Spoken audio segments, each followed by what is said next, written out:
저는 오늘 여러분과 함께 돌아오리라고 하는 말씀으로 하나님의 말씀을 전하도록 하겠습니다. 코로나19가 날로 창궐해 가면서 지난주부터 오늘 30일, 그러니까 21일부터 31일 2주 동안 코로나19 경계 2단계가 발효되었습니다. 모든 교회들은 비대면으로 예배를 드리게 되었고 PC방도 노래방도 모두 문을 닫고 또 가게에는 사람이 없고 길거리 다니는 사람들이 없고 손님들이 없고 그렇게 하면서 지금 굉장한 국민들은 불안과 그리고 갈등과 어려운 가운데 있습니다. 코로나 팬데믹이 경제적 팬데믹으로 나아가진 않을까 노심초사 걱정됩니다. 월세를 맞추지 못하고 인건비를 맞추지 못해 어려움을 겪고 있고 학원들도 학교들도 언제 아이들을 다시 볼 수 있을지 불안 가운데 있습니다. 이런 상황 가운데 교회 가서 마음껏 예배라도 드리며 부르짖으며 하나님으로부터 영적인 은혜를 받을 수 있을 텐데 교회까지 올 수가 없으니 교인들은 더 답답하고 목사님들의 마음은 타들어가고 있습니다. 그러나 우리는 하나님을 믿고 만군의 여호와 하나님의 능력을 믿는 우리이기 때문에 우리는 실망하지 말고 이 위기를 잘 극복해 나갈 수 있는 그러한 교인들이 되어야 되겠습니다. 라틴어 중에 호크, 퀴케, 트랜지빗이라고 하는 말이 있습니다.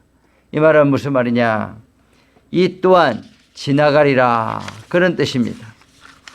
이 말은 2000년 전 로마의 침공으로 나라를 잃고 고통의 세월을 살아왔던 유대인들이 즐겨 쓰던 말이었습니다. 자신들이 많은 고난을 겪었으나 그 고난이 영원하지가 않고 시간이 지나면 또 지나가고 또 잊혀지고 새로운 미래가 온다라고 하는 그런 경험에서 나온 말입니다. 이 말은 유대인들의 랍비 문헌을 통한 미드라시라고 하는 책에 있는 유명한 구절로 유대인들의 삶을 지탱하게끔 만들었고 고난의 시기를 이겨나갈 수 있는 그러한 위안이 되는 지혜의 말이었습니다. 코로나19 또 경계 단계 2단계 지금은 어렵고 힘들고 불안하지만 이 또한 지나갈 것입니다. 코로나19가 영원하지 않고 올해를 기점으로 이제 백신이 나오면은 이 위기도 지나가고 새로운 날이 좋은 날이 반드시 오늘 설교의 제목처럼 돌아올 줄로 믿습니다. 그래야 우리 성도님들은 절대로 실망하거나 좌절하거나 포기하지 말고 다시 돌아올 그날을 준비하며 예비하며 오늘의 눈물을 흘릴 수 있는 저와 여러분이 되어질 수 있게 되기를 바랍니다. 우리 신앙인들은 항상 위기에 강합니다. 믿지 않는 자들은 어려움이 닥치며 건물에서 뛰어내리고 바다로 뛰어내리고 목숨을 끊지만 우리 기독교인들은 하나님을 믿기 때문에 위기에 더 강하고 위기의 순간에 더 빛을 발하는 그런 신앙의 힘을 우리가 가지고 있기 때문에 이 위기를 우리가 실망하지 말고 좌절하지 말고 잘 넘길 수가 있어야 되겠습니다. 오늘 말씀을 보면 예레미야서입니다. 이 예레미야서는 2500년 전쯤에 바벨론이라고 하는 신흥 강국에서 이스라엘 땅이 완전히 망하고 고관 자제들과 그 공직자들은 다 1, 2, 3차를 통하여 바벨론 포로로 끌려가게 되었습니다. 그들은 바벨론 강가에서 그 좋았던 집들을 다 호의호식했던 생활을 접고 텐트 생활을 하며 포로 신분이 되어서 나라를 잃고 살아가고 있을 때 그들에게는 희망이 도무지 보이지 않았고 좌절과 절망과 실망과 어떤 것들도 표현할 수 없는 그런 절망적 상황이 그들을 뒤덮고 말았던 것입니다. 그들은 좋았던 예루살렘 성에서의 생활과 성전에 예배드리던 생활을 그리워하면서 눈물밖에 흘릴 수밖에 없었습니다.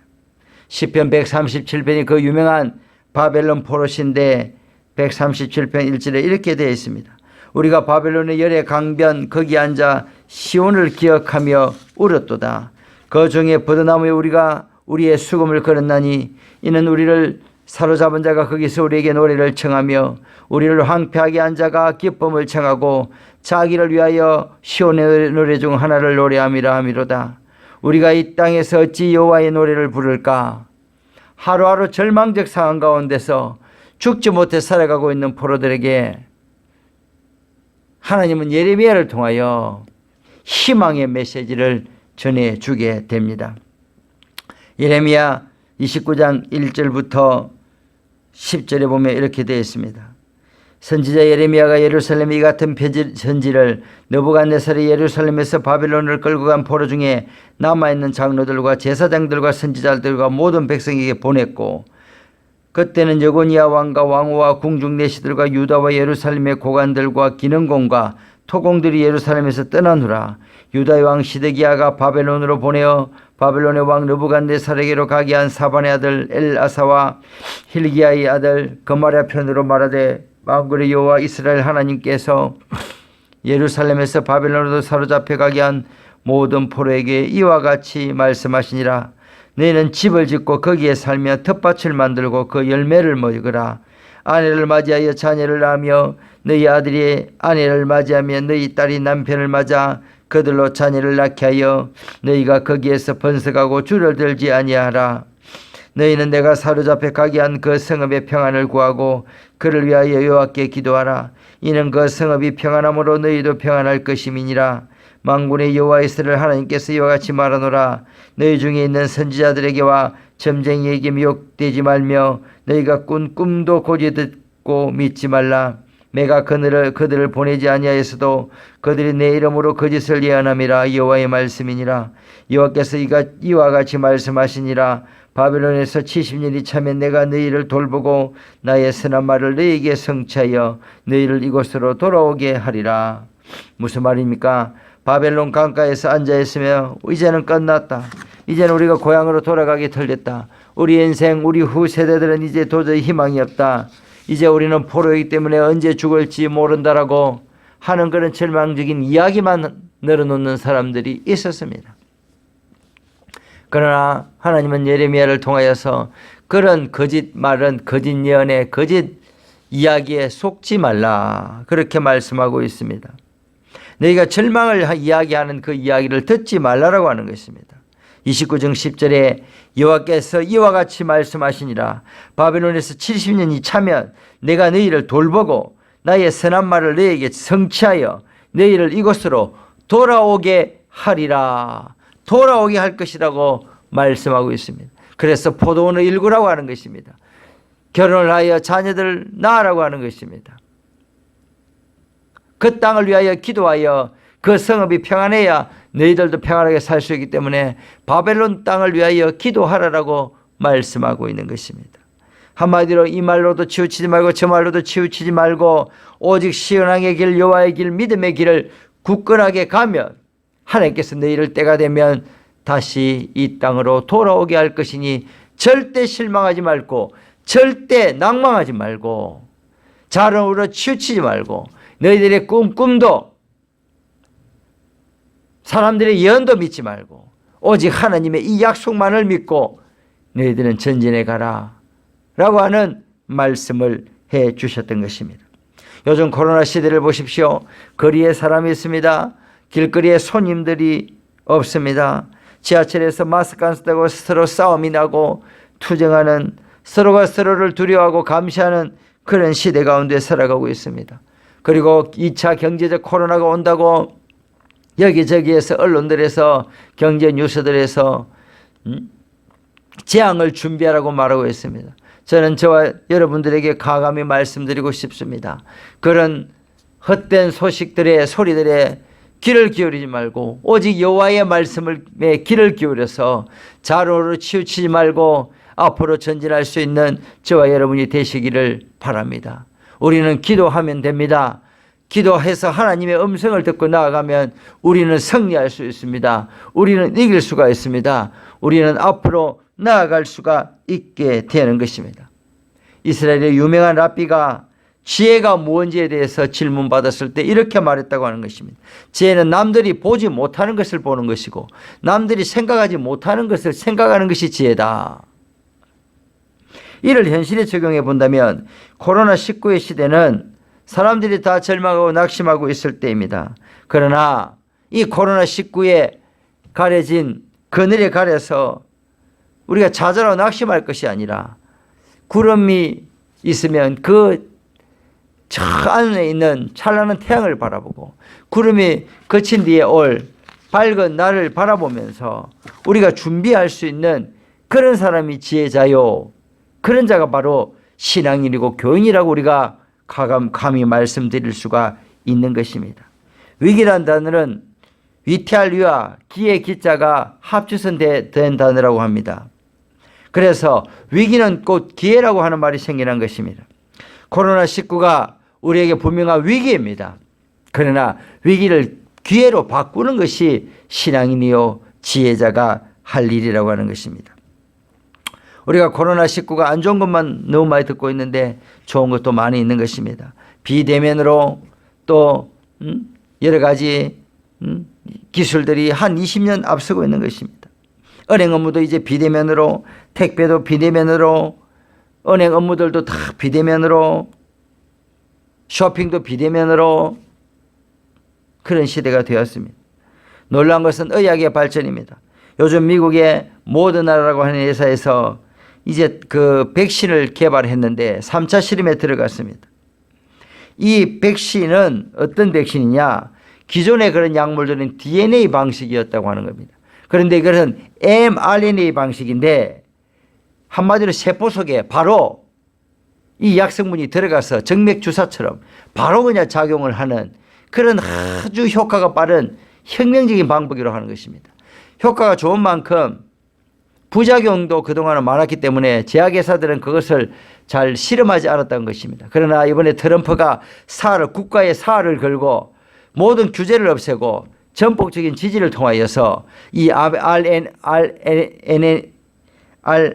mRNA 단백질을 통하여 이 모더나가 이 백신을 개발했는데 1차, 2차를 통하여 99.9%의 성공률을 거두었다고 하는 것입니다. 그래서 미국은 3차 실험이 마치면 이제 12월 말이 되는데 11월 말부터 몇억 명분을 생산할 수 있는 엄청난 시설을 지금 확충하고 준비하고 있다고 하는 것입니다.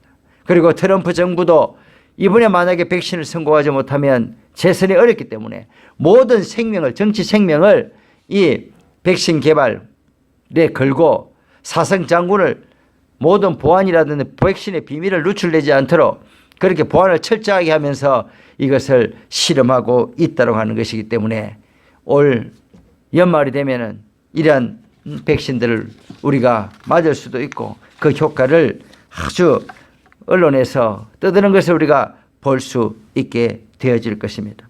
우리나라 제약회사들 셀트리온, 일양제약, SK바이오, 삼성, 로직스 이런 회사들이 세상적인 생산시설을 갖추고 또 이 코로나로 인해 가지고 한국적 의약품들이 전 세계로 지금 생산되어서 수출을 하고 있습니다.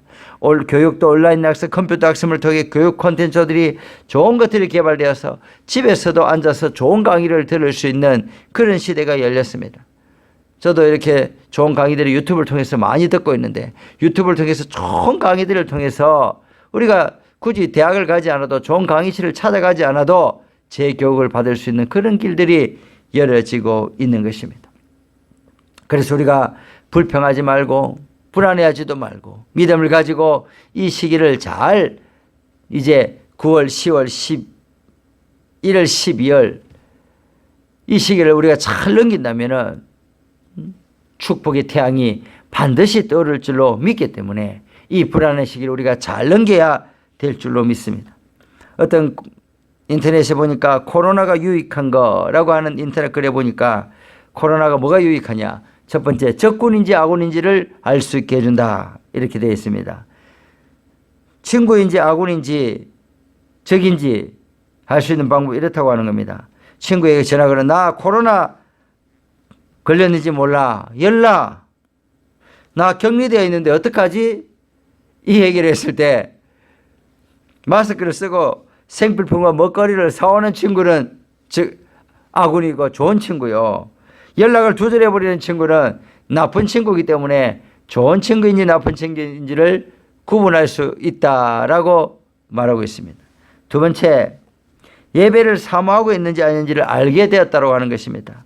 예배장에 습관적으로 되고 사람들 때문에 가고 할 때는 예배의 소중함을 몰랐는데 예배를 안 드려보니까 너무 영적으로 가라고 답답해서 예배가 얼마나 소중한 것을 알게 되어서 이 코로나가 고맙다 그렇게 말하고 있습니다. 또 기도하게 되었다고 하는 것입니다. 전 세계 사람들이 죽어간다고 하니까 하나님을 믿는 자든지 안 믿는 자든지 하나님 살려주세요. 우리나라 구해주세요. 우리 가족 살려주세요. 이렇게 하면서 다 기도를 하게 되었다고 하는 것입니다. 또 네 번째로 세월호로 인하여 구원파 이단이 드러났듯이 코로나로 해서 신천지 집단, 교회에서 아무것도 하지 못했는데 코로나를 통해서 이 신천지 집단을 국민들이 다 알게 되고 해서 그 신천지를 타격을 입힐 수 있어서 빠지지 않도록 예방할 수 있게 돼서 감사하도록 하겠습니다. 다섯 번째로 가족의 소중함을 알게 되었다고 하는 겁니다. 실내활동과 격려활동이 많아지다 보니 가족들의 소중함을 알게 되고 서로에 대한 소중함과 사랑을 확인하게 되어서 감사하다라고 이렇게 말하고 있었습니다. 2500년 전 바벨론 강가에 살면서 불망마하고 불평마하고 술로 세월을 보냈던 그런 사람들도 많았습니다.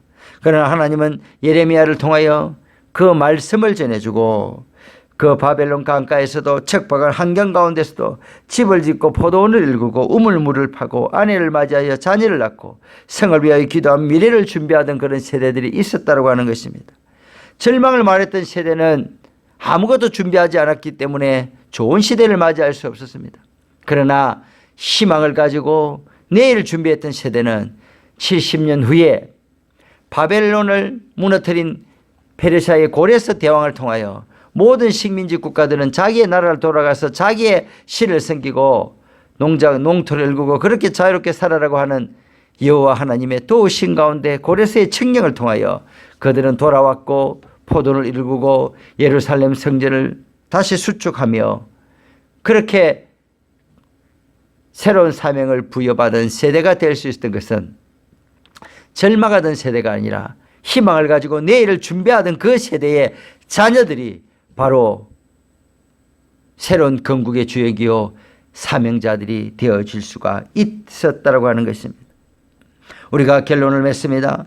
절망하기는 너무 이릅니다. 실망하기는 너무 이릅니다. 우리는 마지막 한 가닥 예수 그리스도의 복음을 들고 하나님께 기도할 수 있기 때문에 우리가 절망할 것이 아니라 희망을 가지고 더 기도하고 더 하나님께 붙들고 더 하나님을 의뢰할 때에 우리는 하나님의 도움을 얻고 우리가 하나님 주시는 은혜를 우리는 맞이할 수 있게 될 것입니다. 오늘 본문인 예레미야 29장 11절에서 14절을 제가 봉독해 드립니다. 여호와의 말씀이니라 너희를 향한 나의 생각을 내가 아나니 평안이요 재앙이 아니니라 너희에게 미래와 희망을 주는 것이니라. 너희가 내게 부르짖으며 내게 와서 기도하면 내가 너희들의 기도를 들을 것이요 너희가 온 마음으로 나를 구하면 나를 찾을 것이요 나를 만나리라. 이것은 여호와의 말씀이니라. 나는 너희들을 만날 것이며 너희의 포로된 중에서 다시 돌아오게 하되 내가 쫓아 보내었던 나라들과 모든 곳에서 모아 사로잡혀 떠났던 곳으로 돌아오게 하리라. 이것은 여호와의 말씀이니라. 이것은 하나님의 말씀입니다. 오늘 코로나 시대를 살아가고 있는 어두운 가운데 살아가고 있는 우리를 향한 하나님의 말씀입니다. 하나님은 우리에게 평안을 주시기를 원하십니다.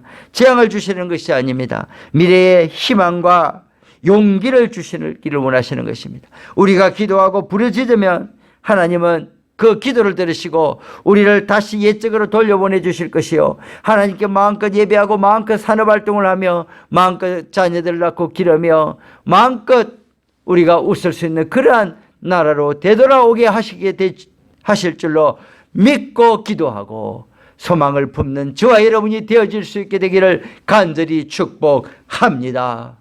하나님 아버지 감사드립니다.